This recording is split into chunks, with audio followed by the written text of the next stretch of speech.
Saudara, masih berkaitan dengan kasus KDRT, hari ini Polres Metro Jakarta Selatan juga akan mengusut kasus video prank KDRT palsu selebritas Baim Wong dan Paula Verhoeven. Dua kameramen dan sopir Baim dan Paula akan diperiksa polisi. Ketiga saksi tersebut terlibat langsung dalam proses produksi konten video prank Baim dan Paula yang dilakukan di Polsek Kebayoran Lama pada akhir September lalu. Sebelumnya, polisi telah memeriksa Baim dan Paula.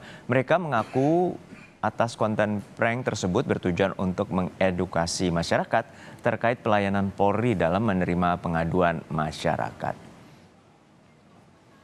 Dan untuk mengetahui informasi selengkapnya, kita segera bergabung dengan jurnalis Kompas TV, Renata Panggalo di Mapolres Metro Jakarta Selatan. Renata, sejauh ini apa saja informasi terkini terkait dengan pemanggilan 3 saksi kasus konten prank KDRT pasangan selebritas Baim Wong dan Paula? Sudahkah mereka akan datang dan kapan rencananya ditanya oleh pihak kepolisian? Ya, selamat siang Jodo dan juga saudara. Tentu sampai saat ini kami masih menunggu kedatangan dari 3 saksi yang rencananya akan diperiksa oleh pihak Polres Metro Jakarta Selatan pada pukul 2 siang nanti. Sejauh ini informasi yang kami dapatkan dari 3 saksi tersebut ini terdiri dari 2 kameramen yang ikut memproduksi konten prank KDRT dan kemudian juga ada 1 supir dari Baim dan juga Paula. Sejauh ini informasi juga masih kami terus gali terkait apa yang akan ditanyakan dalam pemeriksaan, tetapi tentu ini akan dicocokkan juga dengan keterangan-keterangan yang sudah diperoleh oleh pihak kepolisian, mengingat dari pasangan selebriti Baim dan Paula ini sudah pernah diperiksa sebelumnya oleh pihak kepolisian. Sejauh ini informasi yang kami dapatkan juga pihak Polres Metro Jakarta Selatan telah menerima 2 laporan terkait dengan kasus konten prank KDRT yang dilakukan oleh Baim dan Paula. Ini pertama ada terkait dengan pelanggaran pasal 220 KUHP dan juga Undang-Undang ITE. Dan kalau yang kita lihat juga dari pernyataan dari Baim dan Paula saat dilakukan pemanggilan pada beberapa waktu lalu, Baim mengaku bahwa konten ini ditujukan untuk mengedukasi masyarakat dan untuk memperlihatkan bagaimana pihak kepolisian menangani pengaduan masyarakat dalam hal ini saat istrinya melakukan laporan terkait dengan kasus KDRT. Tentu konten ini sudah mendapat berbagai kecaman dari berbagai pihak, dari warganet dan kemudian juga dari lembaga-lembaga negara sudah merespon konten ini. Khususnya dari Komnas Perempuan mengatakan bahwa konten ini dinilai sebagai tindakan yang tidak memiliki empati terhadap korban KDRT yang sesungguhnya. Tentu Juno dan juga saudara masih kita tunggu hingga pukul 2 nanti bagaimana pemeriksaan nantinya akan dilakukan terhadap 3 saksi ini dan juga rencananya pihak kepolisian akan melakukan pemanggilan kembali kepada Baim dan Paula pada tanggal 13 Oktober mendatang. Juno.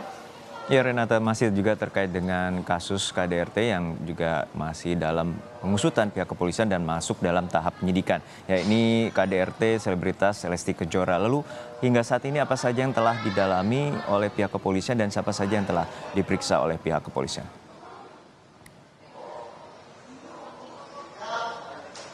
Iya, kalau dari kasus dugaan KDRT yang dilaporkan oleh pedangdut Lesti Kejora, hari ini juga kami dapatkan informasi bahwa nantinya penjaga rumah atau penjaga keamanan dari rumah Lesti dan Rizky Bilar ini akan dilakukan pemanggilan pada pukul 2 siang nanti. Ini kami masih akan melihat apakah nantinya saksi ini akan datang, namun sejauh ini pihak kepolisian sudah pernah mengambil ataupun memanggil 7 saksi dan juga sudah mengumpulkan beberapa barang bukti yakni hasil visum dari Lesti Kejora dan juga sejumlah CCTV yang berada di sekitar kawasan kediaman dari Lesti dan Rizky Bilar.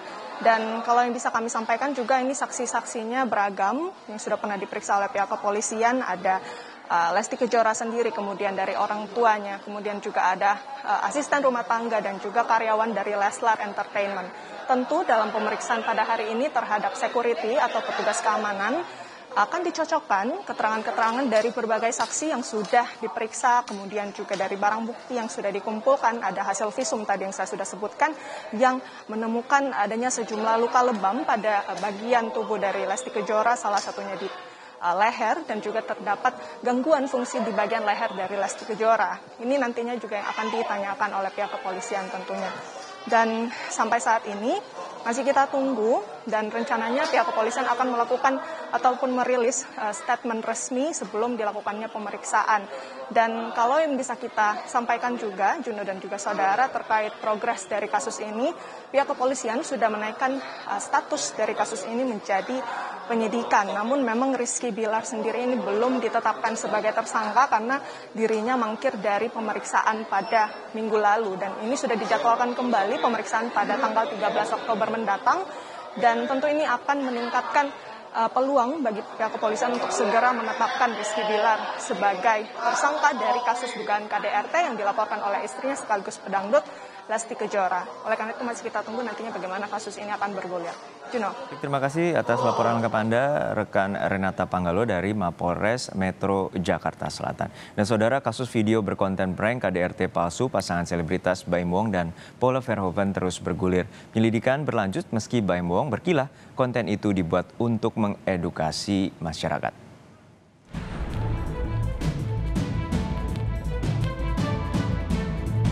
Ternyata jawaban polisinya itu sangat bagus. Dia itu tidak menjadikan itu adalah bahan viral ketika Paula pulang pengadilan. Malah dia bilang lebih baik tidak baca menjadi viral karena positif. Jawabannya saya mungkin kasih supaya masyarakat mengatur kepolisian harus seperti ini. Ini saya beneran ya, demi Allah, saya itu nggak melebihkan, nggak menyumbangkan. Edukasi masyarakat jadi alasan selebritas Baim Wong dan Paula Verhoeven membuat konten prank laporan kekerasan dalam rumah tangga palsu awal Oktober lalu. Pasangan selebritas ini memenuhi panggilan penyidik Polres Metro Jakarta Selatan Jumat 7 Oktober. Setelah diperiksa polisi, Baim Wong dan Paula kembali meminta maaf kepada Polri dan masyarakat. Keduanya mengakui salah mengambil konteks dalam konten untuk mengedukasi masyarakat di tengah hangatnya pemberitaan kasus KDRT Lesti Kejora dan suaminya Rizky Bilar yang juga masih bergulir. Ya, saya salah seperti suami saya, kita meminta maaf kepada institusi kepolisian, kita menyesal dan juga kepada masyarakat Indonesia. Handphone tuh enak banget,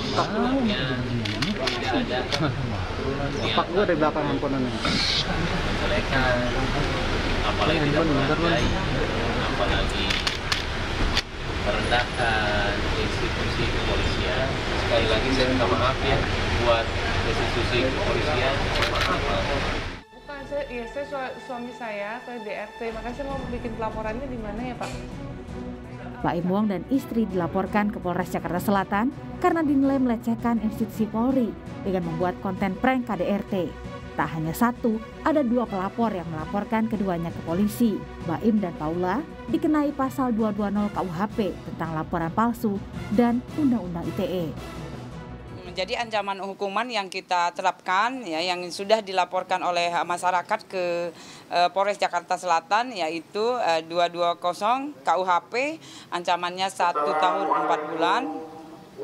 Kemudian yang Undang-Undang IT ayat 36 kemudian 45 12 tahun ya. Yang pertama dari saksi korban, kemudian yang melihat, kemudian polisi yang kemarin juga ada di dalam video ya. Video prank KDRT Baim Wong dan Paula menuai reaksi negatif publik karena dinilai tak sensitif. Apalagi kejadian ini juga sedang menimpa rekan sesama selebritas Baim dan Paula, yakni Lesti Kejora dan suaminya Rizky Bilar. Tim Liputan, Kompas TV.